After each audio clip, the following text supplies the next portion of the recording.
Hello everybody and welcome to today's video. Today in this video, we shall write or rather understand the nuances for writing an ideal essay, keeping in mind the previous video where we had discussed the do's and don'ts of writing an ideal essay. In this video, we shall put to practice whatever we had learned in the previous video. Today we shall take up a previous year question from UPSC Mains 2022. The essay topic is that of a philosophical one, the topic being a ship in harbour is safe, but that is not what ship is for. Now keep in mind the previous video. As I had stated, whenever we see the essay topic, we are not to start writing immediately. Keep down your pen and first think. We are first to make a rough draft for it. Keep in mind the word limit and the need for simple yet effective sentences and arguments. When you get the paper, choose a topic that you're comfortable with. So in this video, we are taking up this particular topic and we shall first make a rough draft of the major points for this essay, which will show you how to think in such philosophical essays and go about it. So first take the essay topic and read it. A ship in harbour is safe, but that is not what ship is for. Look for the keywords and then try to understand what is this particular sentence trying to say. So what is evident from this topic is that the ship has been made analogous with life. But that is just one interpretation and you can make your own interpretation. But this is what I believe that the essay topic means. The ship can be substituted with life, and when it talks about what a ship is meant for, I believe the topic means what is life meant for. So ship has been made analogous with life, and the entire idea of a ship in a harbour being safe, but that is not its purpose. So if we connect it with life, it could also mean that life is not about playing it safe. And the real purpose of life is to take risk and explore the unknown and live a life full of adventure. It's just like a ship. A ship is meant to help us in transportation and traveling. It helps in transportation of cargoes. Yet it has to do it in the unknown oceans and seas while facing the uncertainty of the weather and facing other dangers like piracy, etc. And what does the harbour symbolize? The harbour symbolizes safety and familiarity. A harbour is where the ship is docked. It is where the ship starts its journey from and almost always returns to. It is the harbour that provides respite from the uncertainties of the ocean. We often seek comfort in familiar routines and situations. That is a normal human tendency to avoid risks and challenges. But a ship is not meant to be docked in the harbour. It is meant, and it is rather built to sail the vast oceans. Similarly, like the ships, we have an innate yearning to explore the unknown and seek our own personal growth. We also seek adventures to explore everything that is laid before us. In fact, it is outside the harbor that we truly discover our capabilities and passions, and this helps us in figuring out the purpose in our lives. Now, once we have figured out what the essay topic means, or rather, if we have found out what would be our interpretation of the essay topic, after that, we need to start figuring the way to begin the essay. Now, there are several ways to begin an essay.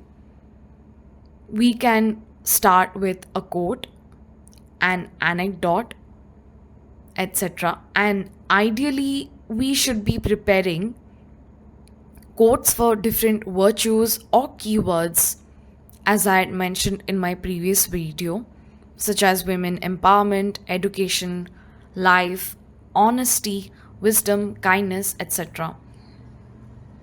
But even if you come across an essay topic for which you have not prepared any quote, or you might have problem remembering any of the quotes, or can't think of one related to your chosen topic, then it is advised that you write an anecdote. So for this topic, this is how we should begin ideally.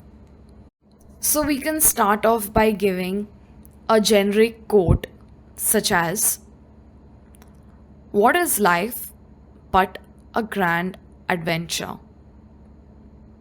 Or there is a better quote that is attributed to Helen Keller, that is, "Life is either a daring adventure or nothing at all." So while the first quote, that is, "What is life but a grand adventure," it's a generic quote and is not attributed to anybody, the second one is attributed to a specific person. So you can either make a generic quote without attributing to any particular person, or if you remember a personality and their quote which is relevant to the topic, you can write it. So now, after you've begun with a quote, you can either choose to give an anecdote or explain the meaning of the given quote. So the better idea would be to give an anecdote or give a real life incident which kind of brings out the agenda of your topic. So, for example, if we were to begin writing the introduction, we could write something such as, "It was February 1943. A great man was traveling in a German submarine. Soon, off Madagascar, he was transferred to a Japanese submarine. He would go on to undertake a perilous journey and soon establish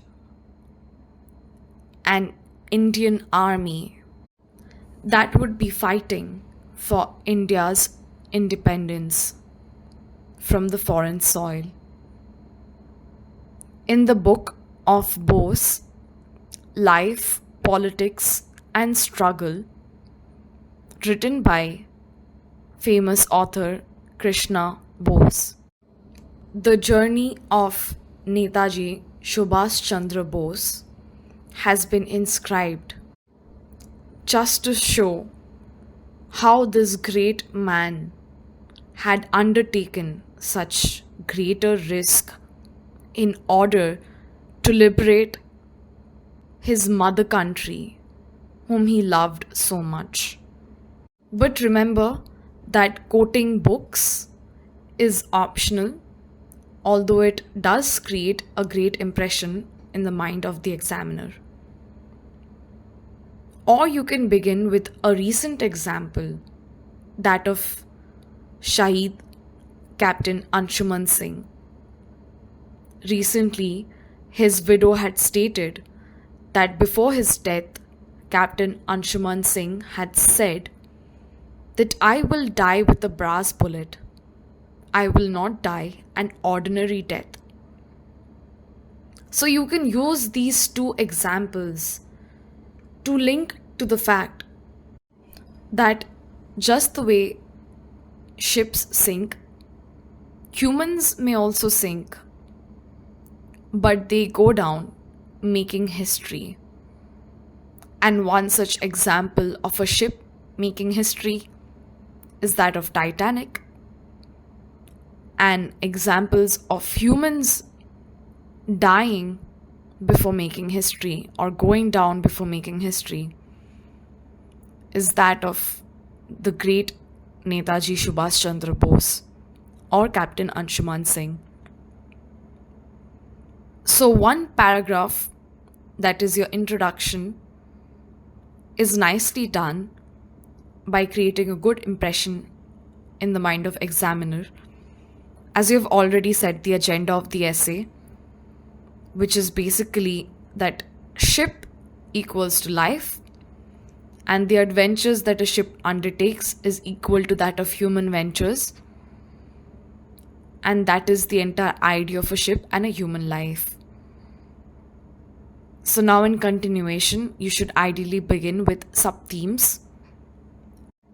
In this particular essay, the sub-themes can be courage, it can be comfort, it can be certainty, and it can be curiosity.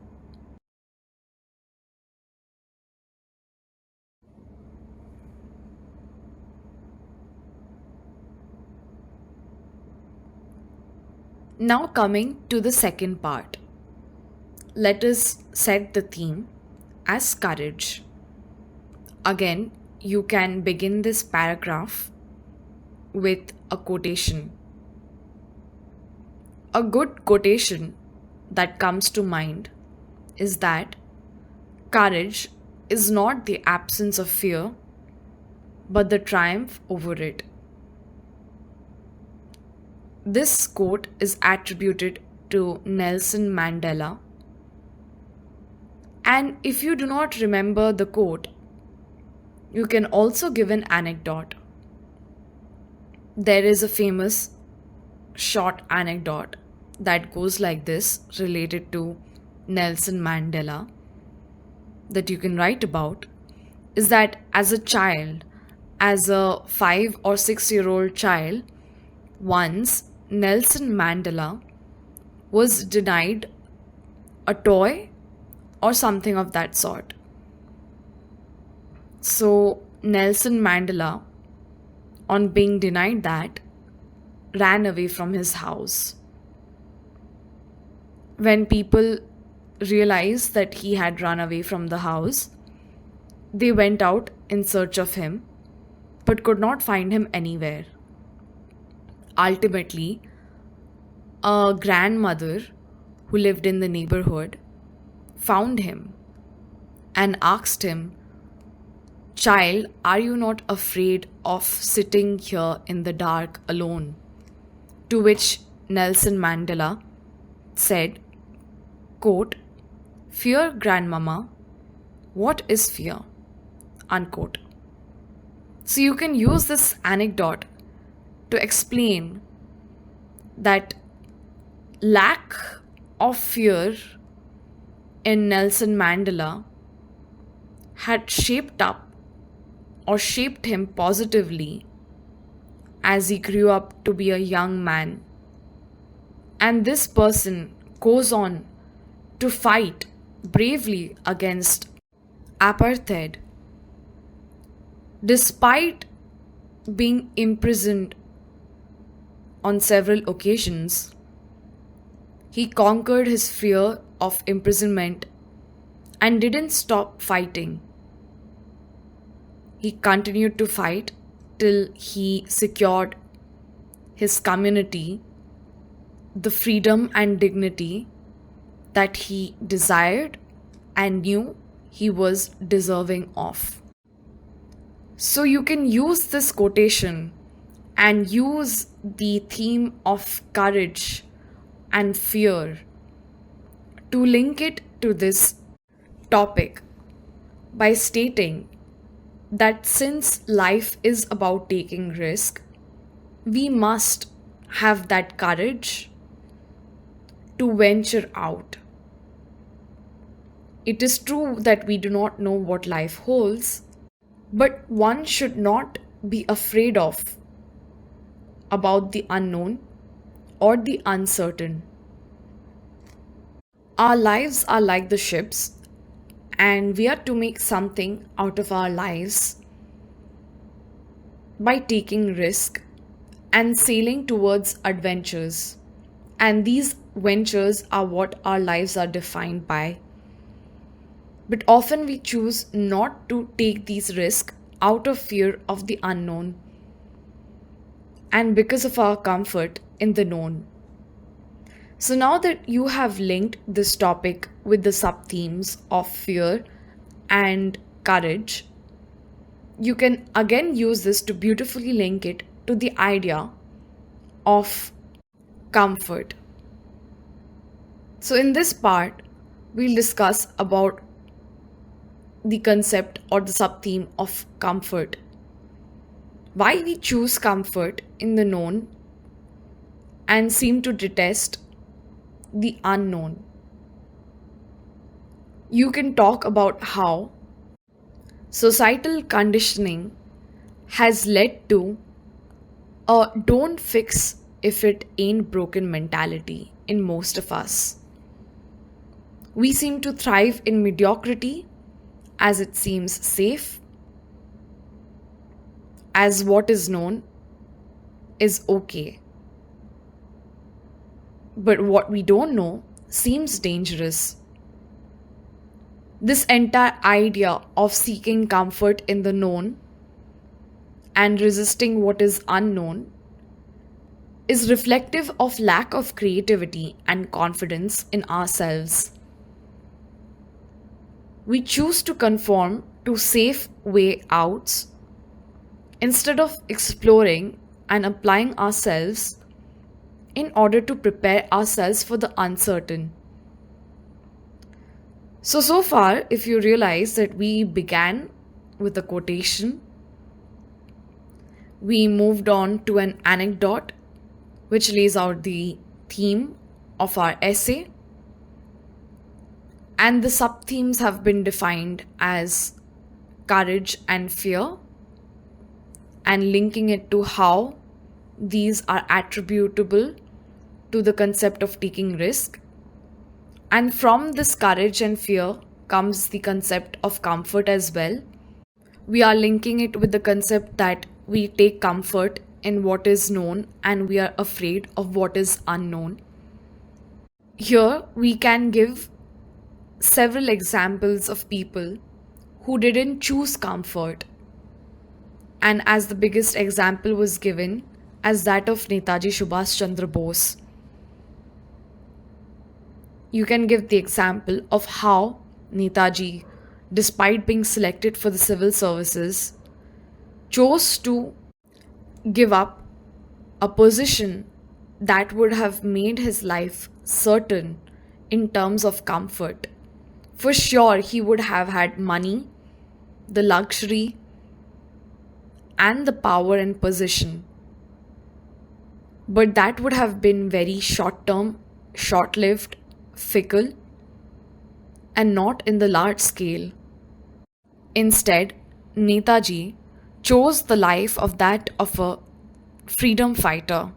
This decision to give up a comfortable government job, which led him to undertake several dangerous journeys, confronting dangerous people, etc.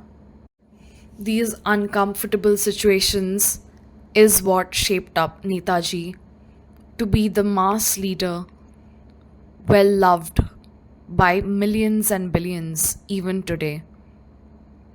Another example could be that of Oppenheimer.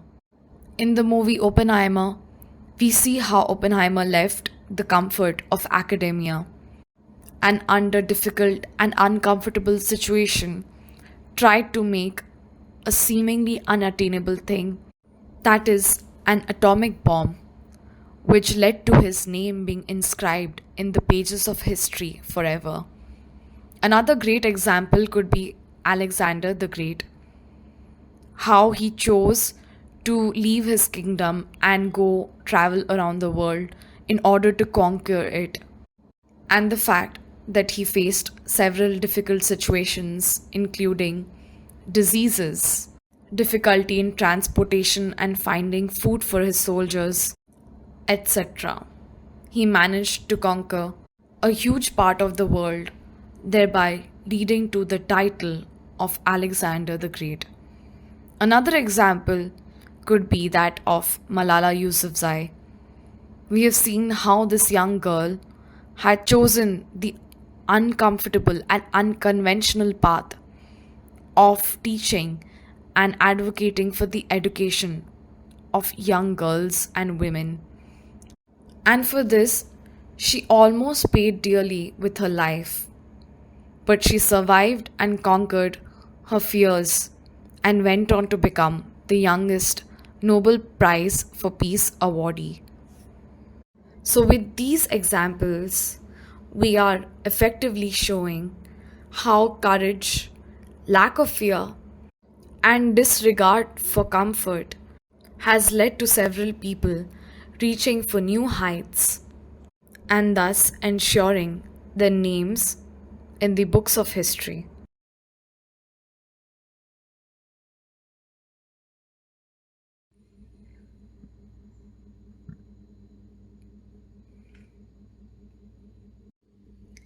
In the fifth part, we talk about another sub-theme or another aspect, that is certainty. We link this with the idea of the harbor, which represents certainty and familiarity.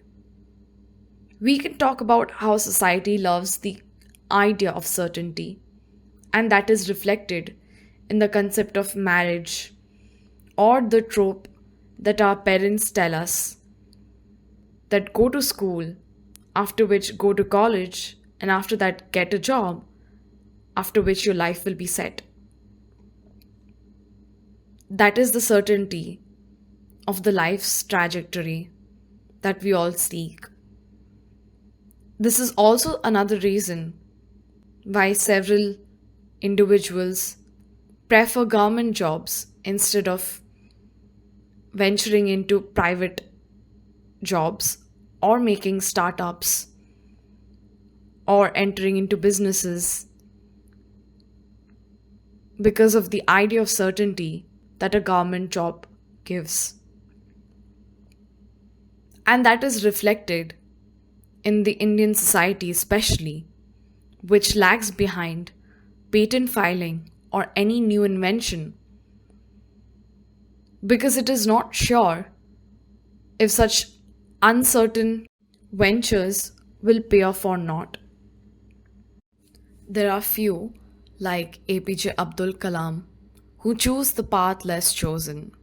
Here you can give the example of Vikram Sarabhai, APJ Abdul Kalam, Homi Bhabha, etc., who chose the unconventional over the conventional, who chose uncertainty over certainty, whose influence has led to ISRO taking bigger bets and leading India in space mission. And the biggest example has been their influence on scientists in the mission on Mars, where in order to save fuel cost, scientists used materials to help satellite sail through space. Thus, by taking bet on the uncertainty, by taking a risk, by innovating, they had made India proud by landing on Mars at a very low cost. Now, here you can connect it to the sixth part, that is the other aspect or sub theme, that is curiosity. Why do we take bets? Why do we take risks? And why do we go through these adventures, which may or may not turn out to be satisfactory? The answer can be to quench our curiosity. Here you can give several examples. We have the example of Galileo, who predicted that Earth was not flat and it is Earth that revolves around the sun and not vice versa. And for this observation, he was almost crucified for not conforming to the ideas of church. It is the desire to know and to satisfy one's curiosity that Magellan had undertaken the adventure of sailing on a ship to figure out whether Earth is flat or not. In fact, history is replete with such examples, which just goes on to show that humans are not meant to stay at a particular place. They are meant to venture out and explore the unexplored.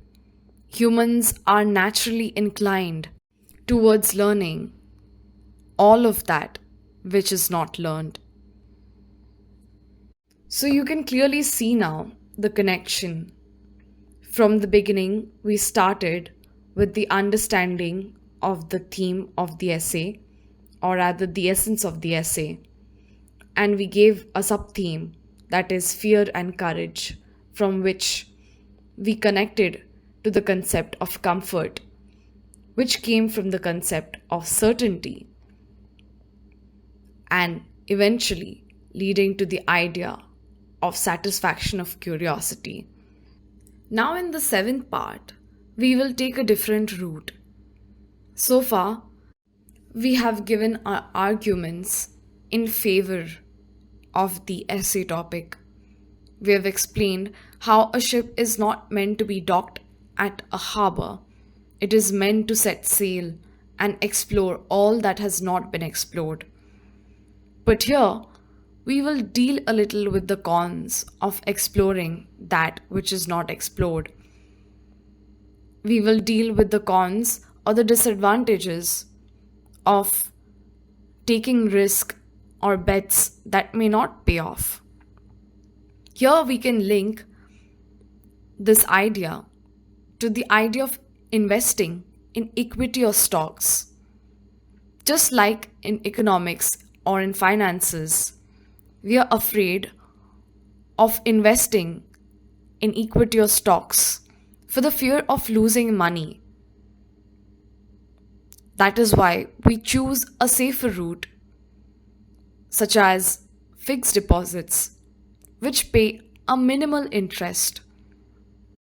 But we know in the end that this interest is guaranteed, unlike investment in the markets, which may not be guaranteed. And we know that investing in equity is high risk but gives higher return.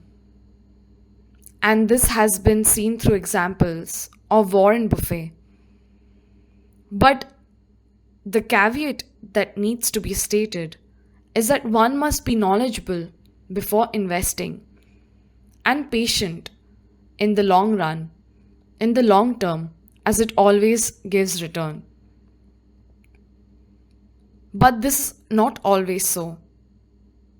As we have seen in 2008 through the subprime mortgage crisis.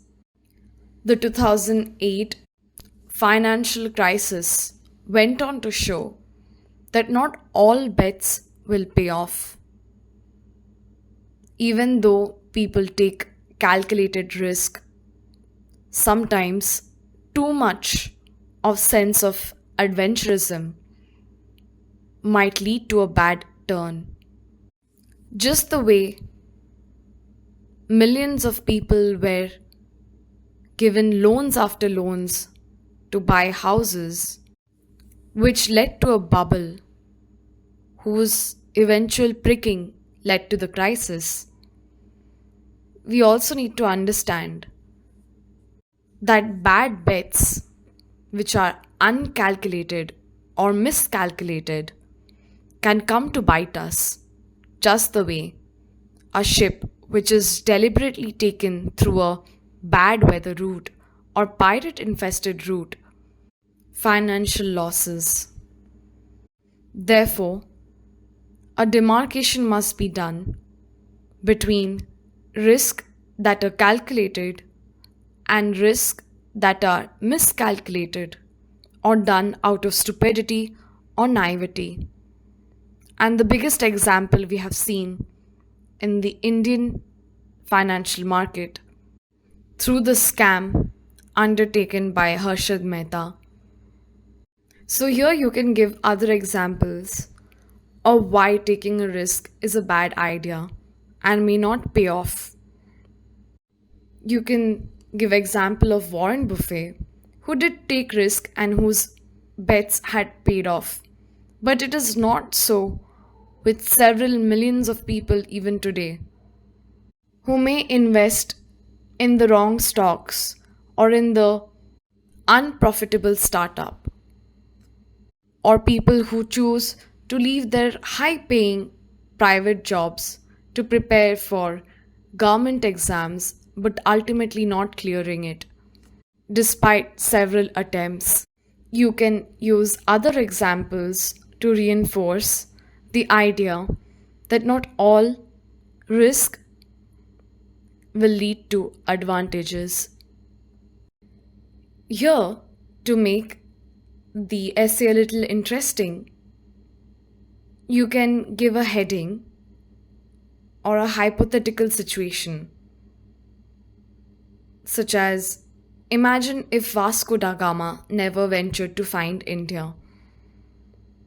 Now, by giving this hypothetical, you're posing this question that had Vasco da Gama never came to India, would things turn out this way? Would Britishers find their way to India and exploit it? Or would Britishers and Indians remain unmixed? So, this hypothetical put forwards this question that we would never know what would have happened in the alternate situation. So, a risk that is taken may turn out to be good or bad and may end up either successful or as a failure. Here you can give the example of Amelia Earhart, who in 1937 sought to become the first female pilot by doing a complete navigational flight around the world. Now, had she out of fear not undertaken this journey, she would not have been the first female pilot. But despite taking this risk, somewhere around the Pacific Ocean, she disappeared and was declared officially dead in 1939. Now she took the risk without knowing whether she would successfully complete the journey or not. And by undertaking this risk, now we know that she was not successful, though her name will be etched as the first female pilot in the world. There is another example of Elizabeth Holmes of Theranos, who promised revolutionary blood testing technology, but the company collapsed because the technology did not work as claimed. Now, before beginning this startup, Elizabeth Holmes had faith in her company, but without taking the bet of starting it, she would have never known whether she would have succeeded or failed. But it was due to her greed and corruption that the company failed. So, by giving these kind of examples and arguments, what we are trying to say that without taking risk, there might be a situation of what if. What if we had not taken the risk? What if we had not explored the unexplored? Would we have benefited or would we have lost? Whatever may the outcome be of taking such a risk, what we do know that by taking the risk, it is likely that we would not have regretted. Now, as we head towards conclusion, let's start by taking a neutral stance. We do not know what life holds for us, and it is only with time that we can figure it out.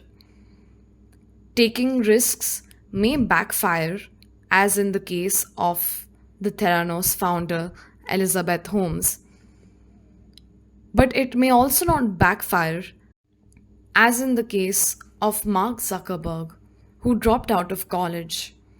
We don't know if it's a good thing or bad thing that he dropped out of college. But what we do know that now he has a company, Facebook, now Meta, that is highly valued today. But overall, what we do understand from a brisk reading of history, that either way, the highest risk takers always go down in history books, for better or for worse.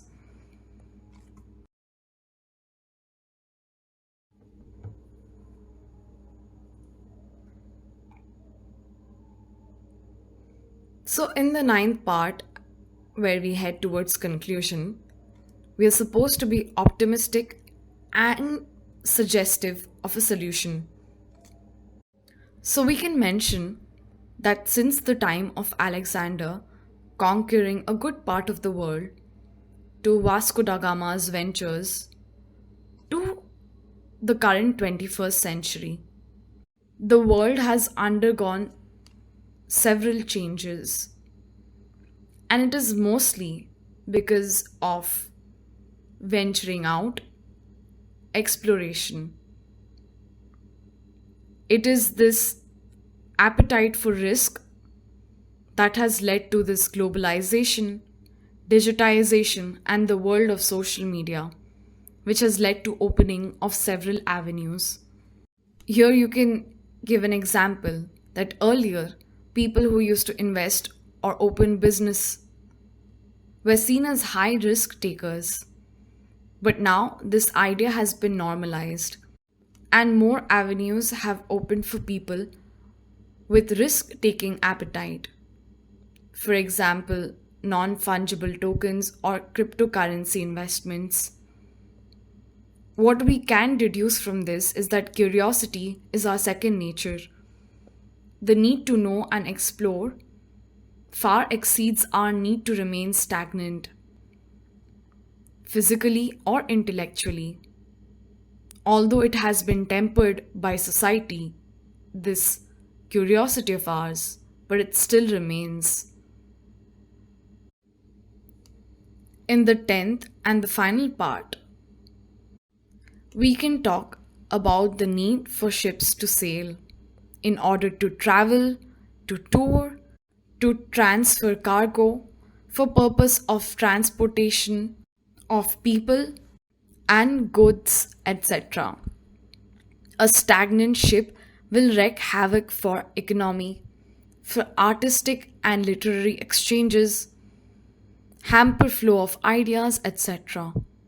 Thus, it is important to inculcate the same fearless but informed risk taking attitude in our future generations so that they may sail in pursuit of better things, in pursuit of knowledge, inventions, etc. Thus, your essay is concluded and you have covered 10 major points which will be further elaborated. We have given quotes, anecdotes, and slide data.